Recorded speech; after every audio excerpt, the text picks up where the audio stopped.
Hello, Internet. I'm Adam Kujawa, Director of Malwarebytes Labs, here to talk to you today about some cybersecurity tips concerning going back to school. This is for you parents that may be listening, worried about what your kids might be doing at school or how to keep them safe.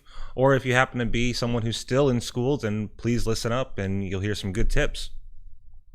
So we're going to start off with just kind of going over some basic tips, kind of pulling from one of our blog posts, and then after that we'll do some Q&A. So if you've got any questions, please submit them. Be happy to answer them as much as I can. We'll be at this for a little while, so feel free to start the conversation. So starting off, the first thing I want to talk about is how kids tend to want to do what other kids are doing as well. I mean, this has been the case since I was a kid. I'm sure this was the case since my great-great-grandparents were kids. All right. But these days you've got things like YouTube channels, you've got gaming sites, you've got the pressure to put yourself out there on social media and things like that. As a parent, it's probably important to stay abreast of what's going on with this kind of stuff. Technology was such a huge part of my life, and I'm in my 30s, so I can imagine how it is for kids these days.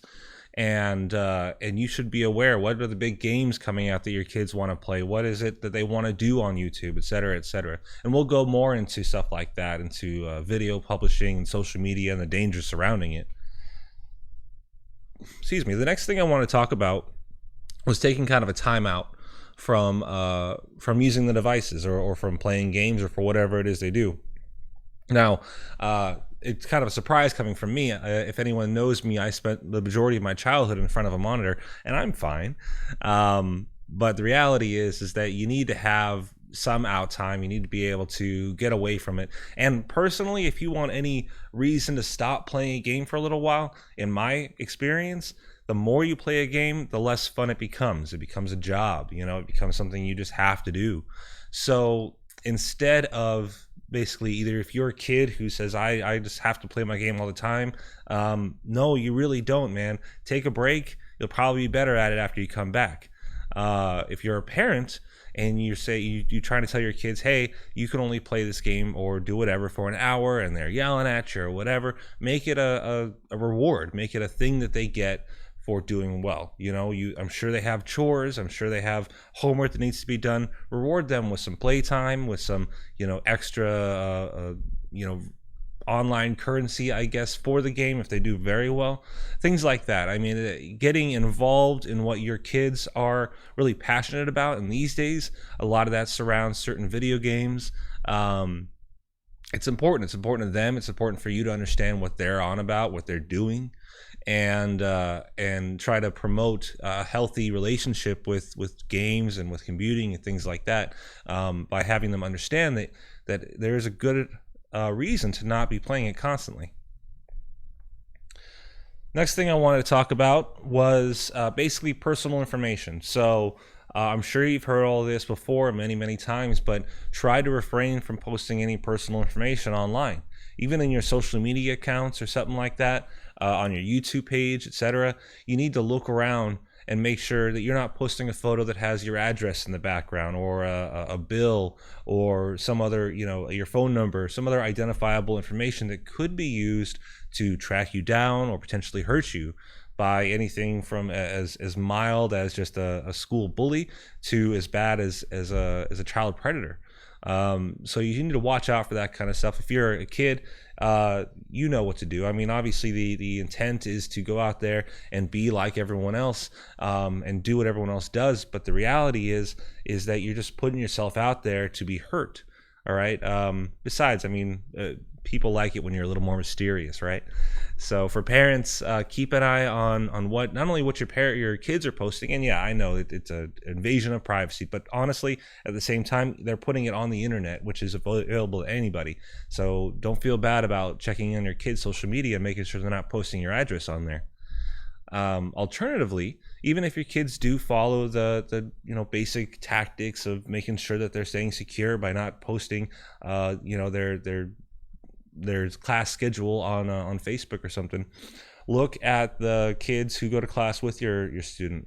It's possible that there might be some bullies. It's possible that they may be doing some doxing, basically trying to find out the address and phone number and any other information about the student, and then posting it online so they could be trolled or harassed or anything like that by other bullies or by just rando online trolls. So keep an eye out for that kind of stuff. These days that the internet is not as user-friendly as it used to be, I guess, in that sense. The next thing to talk about is kind of general security. Do your kids know how to make a secure password? I mean, if they don't, then you should teach them right now. There's a really great comic on xkcd.com that I love pointing to. And if you are familiar with it, you know what I'm talking about.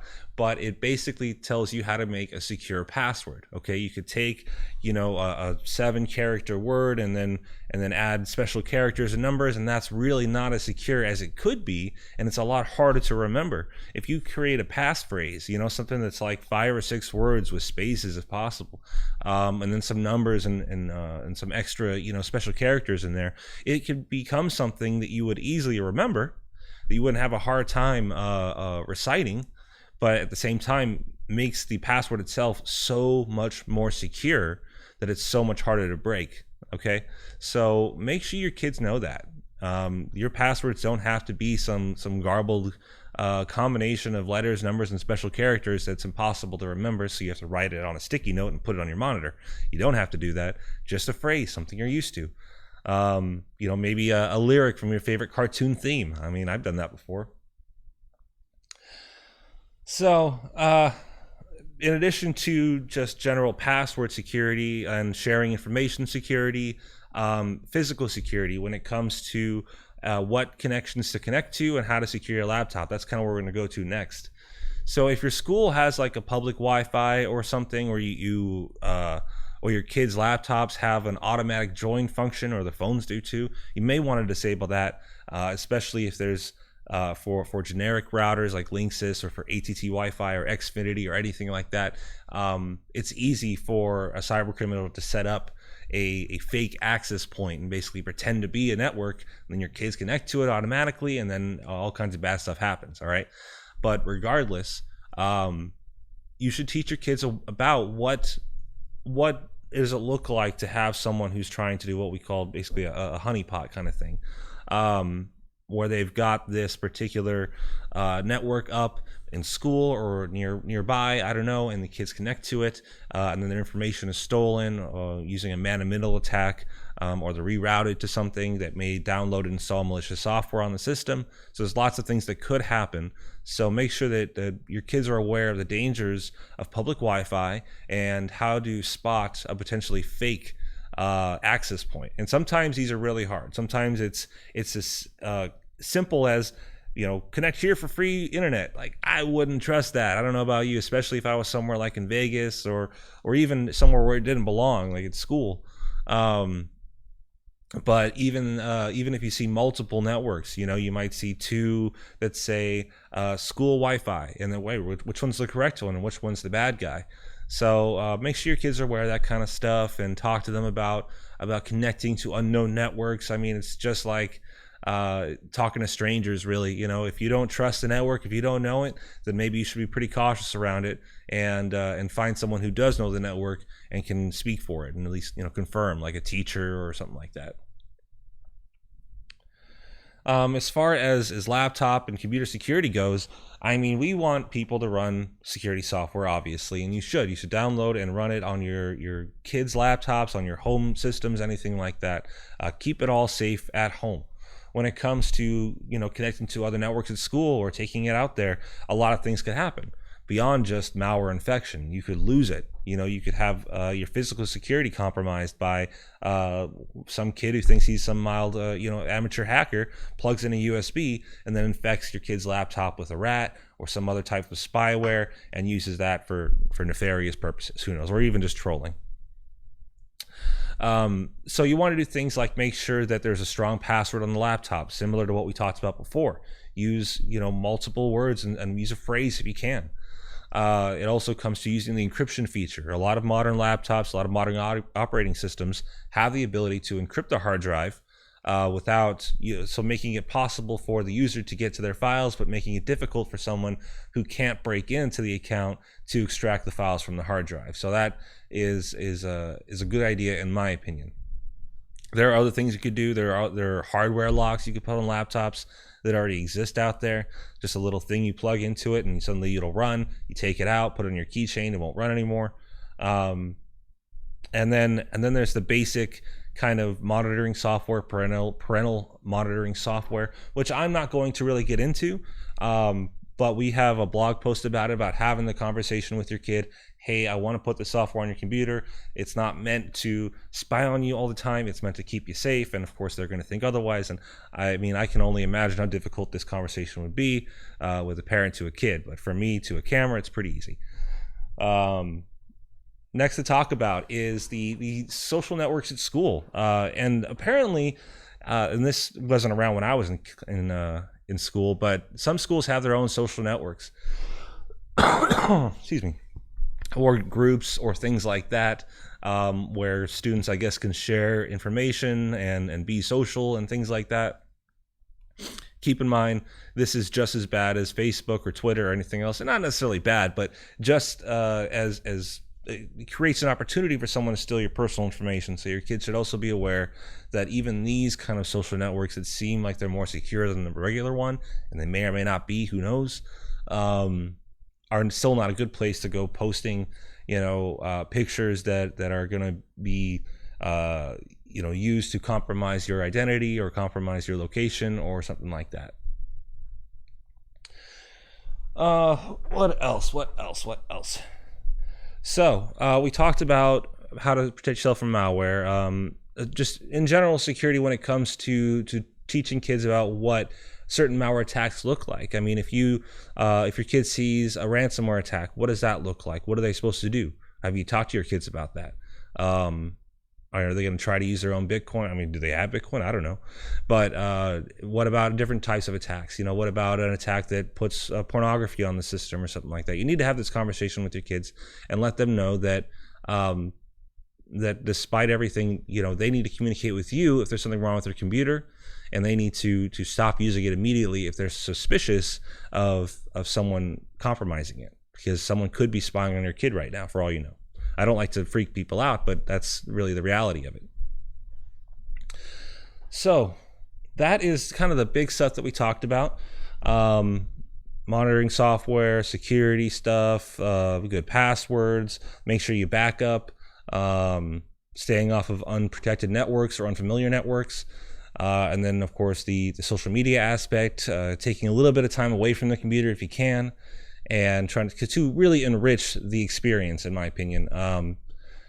I myself, I'm kind of a gamer sometimes, and I can really get into a game and I can end up playing it for hours and hours and hours and hours and days if I let myself.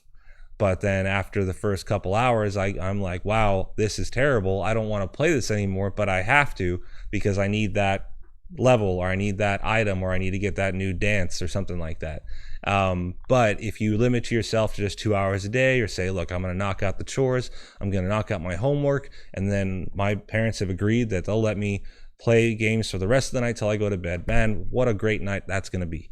All right, you feel accomplished, and then at the same time, you get to play your game. So it's something to think about, something that would work for me when I was a kid, and maybe helpful to you as parents, and maybe helpful to those of you who are not parents who are watching. So let's go ahead and go to some of these questions, and we are live streaming on Facebook, YouTube, and Periscope. So feel free to submit your questions on any of those platforms, and our producer, Lily, is going to get them for me. So first question, how often should I back up my stuff? It matters how paranoid you are. It matters how the place that you're usually using your computer in. I'd say, and of course it matters the information on your system. I would say that if for an incremental backup, just, gradual changes that happen, once a day would be nice, especially if you've got important schoolwork and documents on there, because malware is so rampant, and because you've got other kids who may try to attack your laptop. It's a good idea to keep those things backed up, preferably to a cloud backup or something secured that nobody else can get into. So that's kind of the first recommendation. If you don't have anything that vital, maybe once a week, and if you rarely use the computer at all, then you back it up every time you use it, basically, if you want to maintain the changes you've made and things like that. Question 2, is it safe to connect to the school Wi-Fi? Is it safe to connect to an airport Wi-Fi? Ask yourself that question. And the reality is that it's safe, but you need to be careful while you're on there. A school Wi-Fi, if it's anything like most of the organizations we have to deal with, they usually don't have the budget or the funding for a in-depth and totally experienced security team. They may have 1 or 2 people, and they're doing the best they can to keep an entire school, thousands of computers, safe. But people are going to get around that. People are going to find vulnerabilities, and therefore the Wi-Fi could be used as a attack mechanism, basically. So as long as you're utilizing security software and you've locked down your computer as much as you could beforehand, your passwords are strong and things like that, and you don't go on there and go to your banking website or go on there and start posting weird pictures and things like that through the network, the things that may not be, you wouldn't want other people to see, then it's probably going to be fine. Is it safe to leave my laptop in my dorm room? It matters how much you trust your dorm mates, I guess, but I would highly recommend locking it up in a safe if you're not going to be there. If you're sharing a room with someone else, or take it with you. If you don't trust them, then absolutely get a safe. But at the same time, like you talked about before, backing up everything, putting some additional security on that particular laptop, like encrypting the hard drive, like putting the hardware security, the hardware lock on there. All good things to do if you're really worried about your laptop being stolen from either people entering your dorm or people you don't know entering your dorm. Should I have one password for all social media pages, or use a password manager with unique passwords for each page? I personally am a fan of password managers. I think that you can create far more complex and unique passwords with a password manager that you don't have to try to remember. That you won't have to reset your password so many times. So as long as you make that master password that you use to secure all of them very secure. So I'm talking about, when I said a phrase, talk about a paragraph, okay? Make this password so secure that only you would ever think of it. And then all the other passwords, you can generate them. They could be 24 characters that all don't make any sense, and that's fine because the password manager knows what the password is. You don't have to remember it. That's my personal recommendation. That's what I think. A lot of people think otherwise. I've heard the argument that, hey, because you have that one master password, if someone cracks that, they have all your passwords. Sure, anything's possible, man. But at the same time, you got to put the eggs in the basket you're most comfortable with.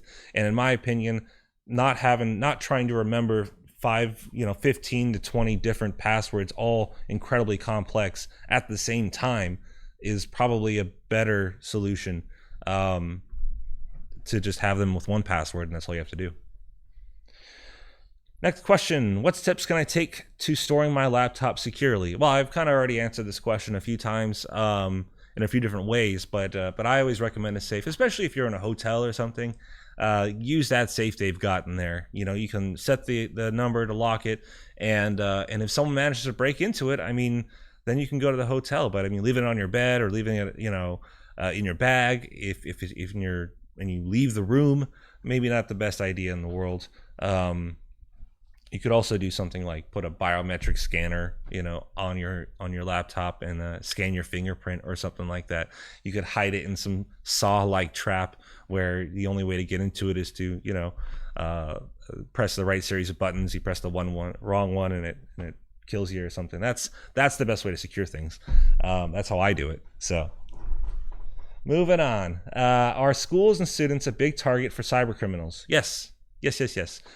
Schools have all of these systems. They're usually not secured as extensively as you would for like a profitable top enterprise organization. that has a whole security staff of dozens of people, all watching all traffic coming in at all times. And students fail, unfortunately, to use security tactics because in many cases they haven't experienced it yet. They haven't been hacked before. They haven't had malware on the system before. Well, I know the first time I got infected, I was like 14. So, and I was like a super computer nerd, so of course I'm going to get infected with something. But for the regular people, if you don't have the experience to say, oh wow, I don't want this thing to happen to me again, then you will just assume it'll never happen to you. And unfortunately, that's not the greatest opinion to have, because cybercrime can happen to anybody at any time. Don't think that you're too good for it, or you're too smart for it, or you're too sly for it. The attacks are constantly evolving, and one of them is going to find a way to infect you. You're going to fall for one of them, because even the best security people in our industry still occasionally will be like, is this legitimate? Maybe. Let's check it out. We're all paranoid, but we're all human. Next up, as a school, what can we do to keep our systems and the information of our students safe? Well, first of all, you got to lock down the network. Make sure that there aren't just rogue access points or rogue systems on the network that people can connect to from the outside.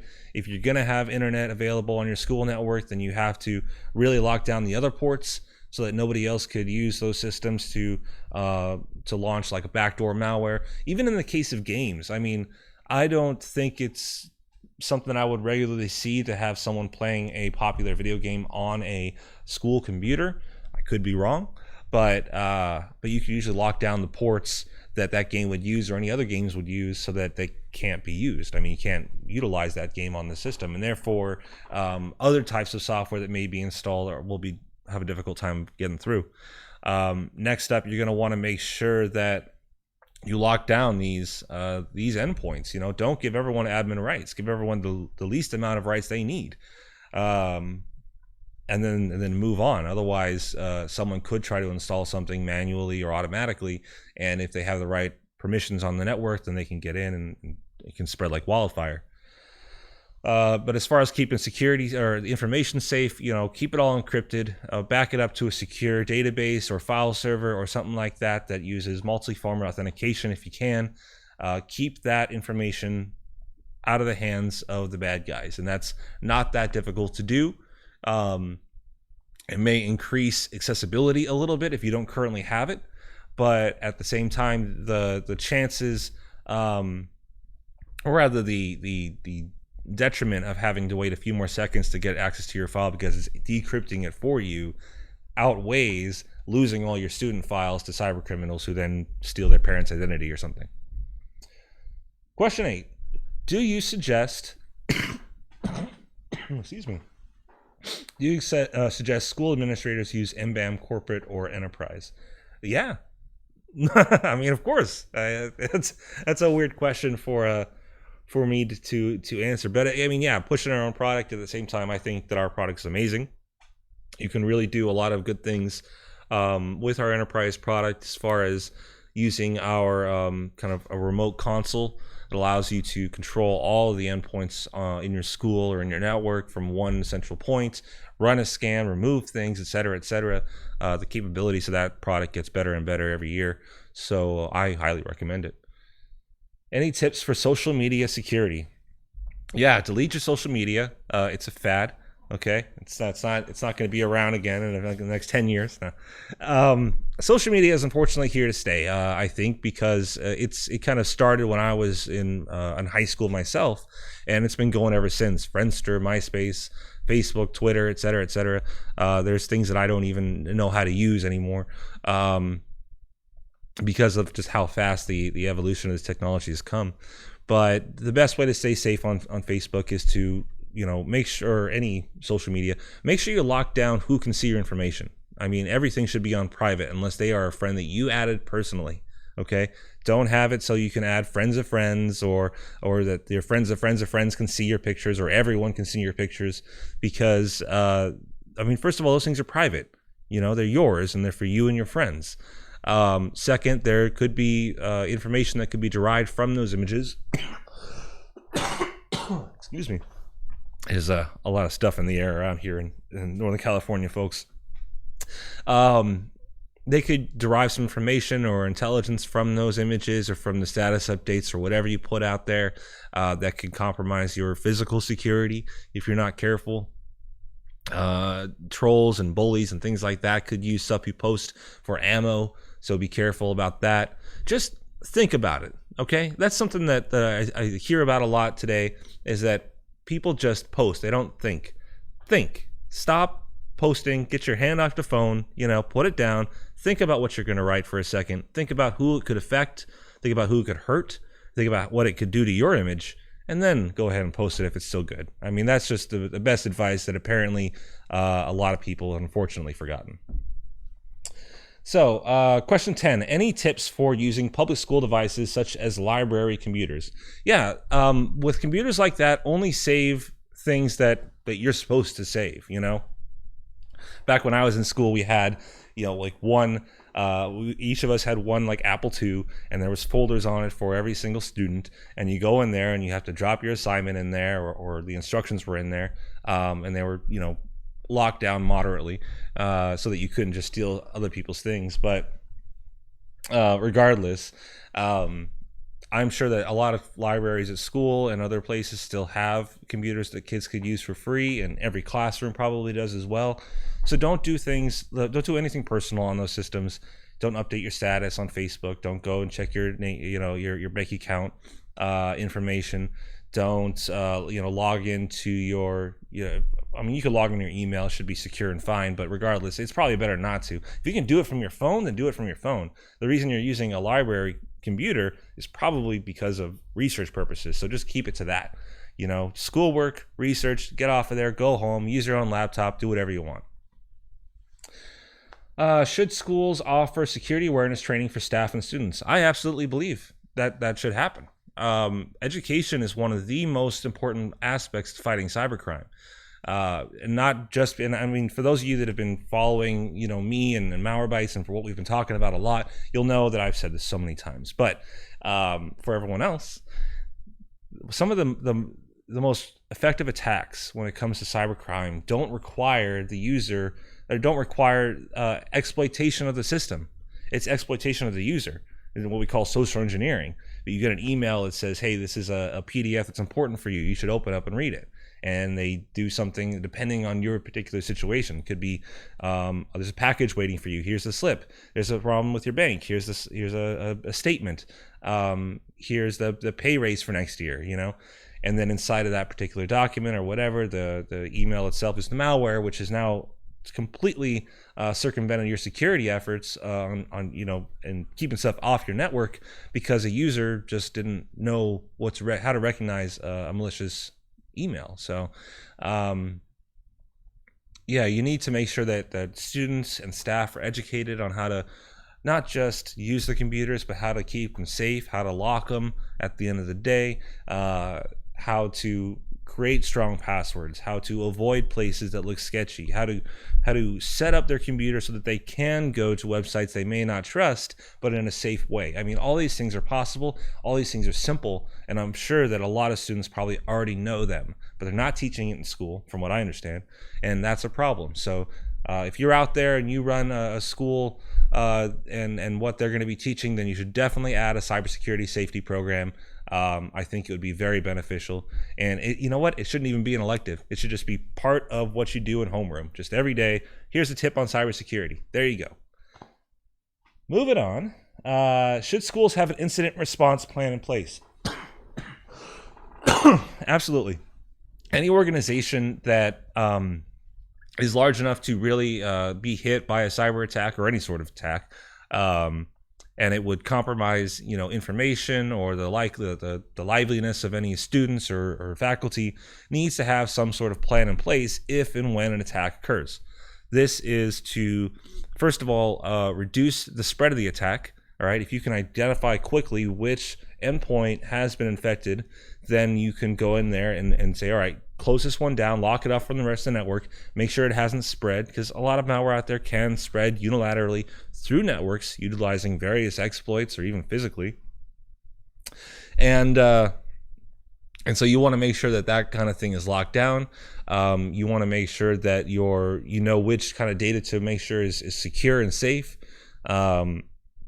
Your teachers and your staff know what to do if there is a cyber attack, how to quickly help your IT team in order to secure the school. And then what happens next? What do you do next? What is the next procedure? Do you just go back to normal? Do you scan everything? Do you have a wallet of Bitcoins ready to pay for some ransom? It's entirely up to you. But at the end of the day, having that plan is going to save a lot of man hours and a lot of money.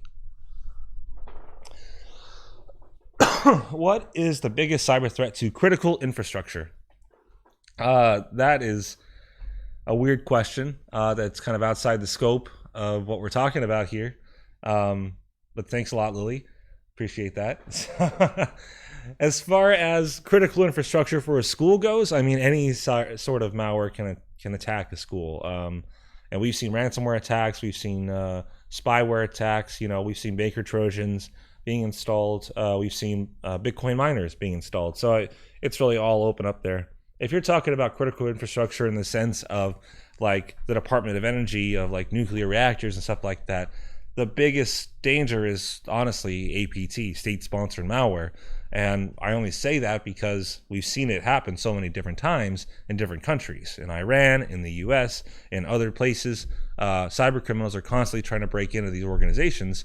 And the big guns, the big governments usually are the ones that have the resources to find the new exploits, to deploy a team, to do the hard work of actually breaking into these places, or to bribe someone into infecting it, for them. So those are the biggest threats, honestly. And the problem with APT is that it's custom designed to avoid all detection methods, and it's not out there in the wild. It's not like you're going to just stumble upon it. More than likely, it'll be targeted against the attacker. And with the exception being a couple instances of like Flame and Stuxnet that just showed up in weird places, for the most part, these things are very limited in their attack scope, and you probably won't see them out in the wild. But if you are someone trying to protect that network, then that is unfortunate. Good luck. Do you recommend Google or Apple's password manager? I don't recommend anything Google or Apple's password manager. It seems like if you have one device, you're kind of stuck using it. But I'm not really sure about that. I like things that are just kind of browser add-ons, LastPass, 1Password. I prefer to stay away from brand-specific things, proprietary things. But I mean, it's entirely up to you. So I have no opinion on that one.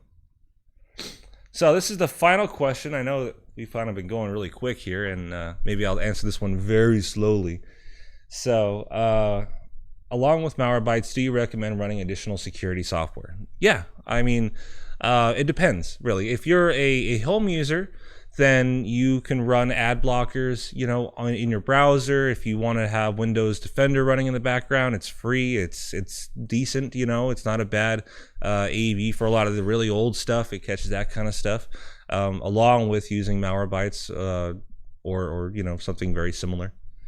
And then for the corporate side, our enterprise software is really used is a complete replacement for things. So any additional security software that you would use, I would recommend, like I said before, ad blockers, kind of external security things that would focus on the endpoint, not necessarily stopping malware, but stopping infection mechanisms or infection venues. Excuse me. All right, folks. Well, that's it for our live stream. Thank you, everyone, for joining us. I really hope that you got something from these back-to-school tips. And thank you for spending half an hour with me on Monday morning. I really appreciate that. If you have any additional questions, please, put them in there, and we'll try to answer them through social media. Otherwise, if you want to see us do this again with some other kind of topic, give your ideas out there. What would you like us to talk about? What would you like us to teach you guys about? Just let me know. Otherwise, thanks so much for watching. Have a fantastic rest of your week, and I'll talk to you next time. Thanks.